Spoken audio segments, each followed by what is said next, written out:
What's your name? My name's Robert McGowan. Originally, I was born in, I'm North Wheezy, North West London. I was born in UCH Euston, London. I was brought up in a family, but at that time I didn't know that my family died. Like my mum and dad died at the time, and we was brought up by like uncaring parents that were racist and everything, up until the age of 11. That my sister, because I'm a twin, and hi Angela. The situation is, I got put into care at the age of 11, yeah, and I was living in Camden Town, and then me and my sister got split up, and we're twins, you know, and that should never happen, you know. We was out of contact for like 30 years, but in that time, because of the first 11 years that I was brought up from another family, when my family had died, you know what I mean, that I thought this was my family. I was sexually abused by them. I was physically abused, having to go out and do this and do that to earn £1 note. So they got some drink and fags and all that at the end of the day. And then it all come on top on when I was 11 years old, and then I got put into care. We was in the same foster care, me and my twin sister, and I wasn't getting along with the foster family there, but my sister was. So I got split up. We should have never got split up, and I ended up living on a farm, and I loved it. And I took my life growing up as a tool to go and do what I wanted, and I ended up getting arrested for this and that, and burglary and theft of motor vehicle, boom, boom, boom. And now this is the situation. I'm 48 years of age. I've recently got back in contact with my sister, and I had to get into trouble. I didn't do this on purpose, but to get a bit of help, it seems like you have to get yourself into a bit of trouble and do a bit of custody. Do you know what I mean? To get a bit of help, and well, that's the way it seemed for me anyway. You met your real parents? No. We've outlived our parents. Me and my twin sister. They passed away, your parents? Yeah, they passed away. They passed away when we were just born, and they were drug dealers for the Chinese. Because I've got a sister who's half Chinese in Scotland. Okay. So my life is very complicated. So, but this is the situation now. Is that I'm trying to get. I'm trying to find the right road, you know, and I don't believe, because I've done rehabs before, this is what I believe in. I don't really believe in the 12-step and if you want to give up, go to a place, get detox, and it's in your head. If you want to give up, you don't need no one to tell you to go to a room, an AA room or NA room. It may work for some people, but it doesn't work for me. To listen to old stories about how they were in trouble, and that's what you get in the rooms. Do you know what I mean? And I don't agree with that, because it just floods up loads of memories for me, and it makes me want to go and use after. So what do you do to try and give up?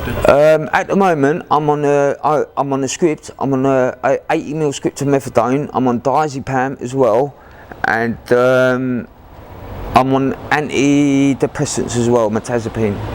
And that's helping?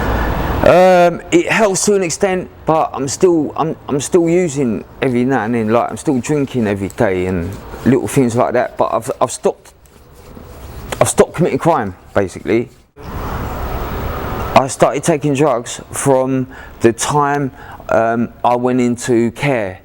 So when I mean drugs, I mean I started smoking cigarettes, and then it went to cannabis. So about at the age of 13, 14, when they put me in the countryside on a farm in the middle of nowhere that I thought was in the middle of nowhere, which was in Potters Bar.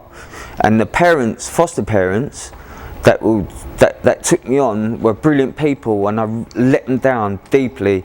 And I just want to say now that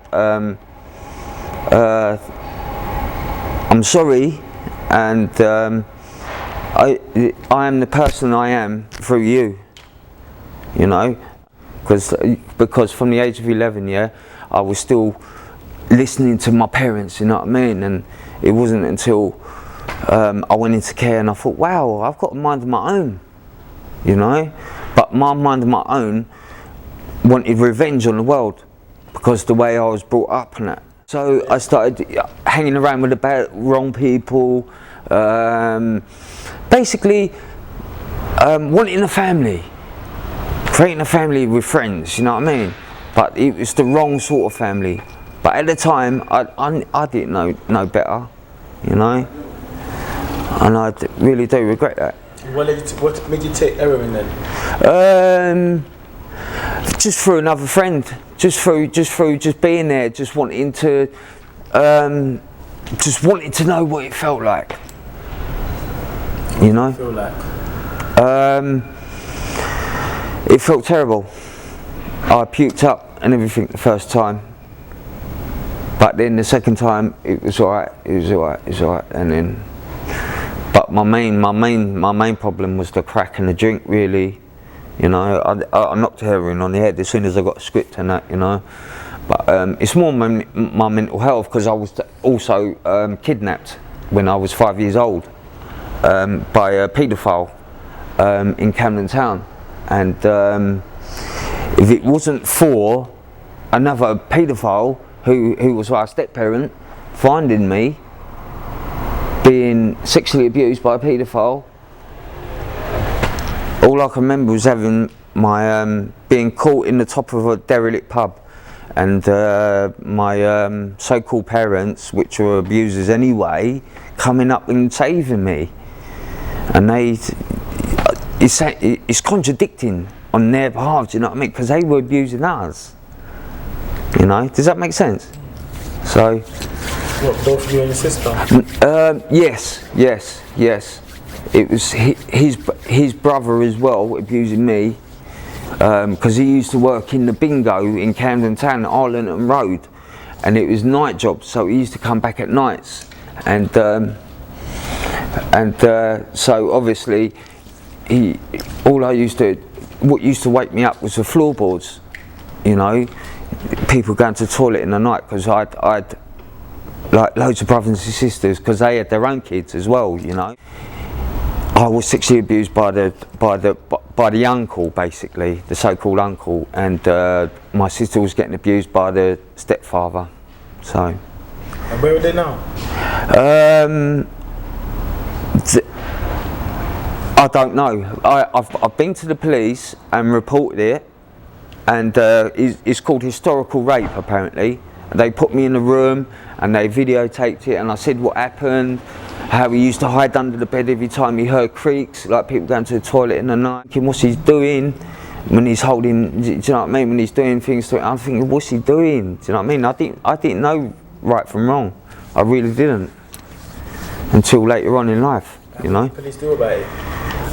They haven't got back to me, and this was like 6 years ago. I reported this. Apparently he's in Scotland. So what, they can't get him from Scotland? Listen, I don't know, maybe this might help. No, because I'm still like using a little bit and that, you know. My main problem is the drink, really, you know, because I've been drinking all my life, you know. Yeah, now I'm shaking, you know what I mean, just thinking about it. Sorry. No, it's alright, it's alright.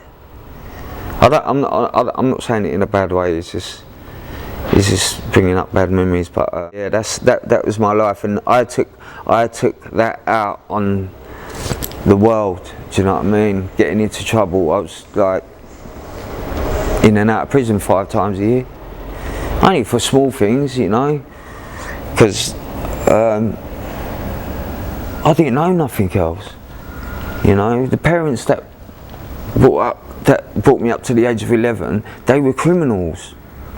So when I got put into care, I had that criminal mind in me. Do you know what I mean? So, and it was like the reins had been taken off. It's like, you know, like Gladiator. You know how he was a slave and they found out, do you know what I mean? And they unchained him. That's how I was, but I went the other way. I just went downhill. What's your plan for the future?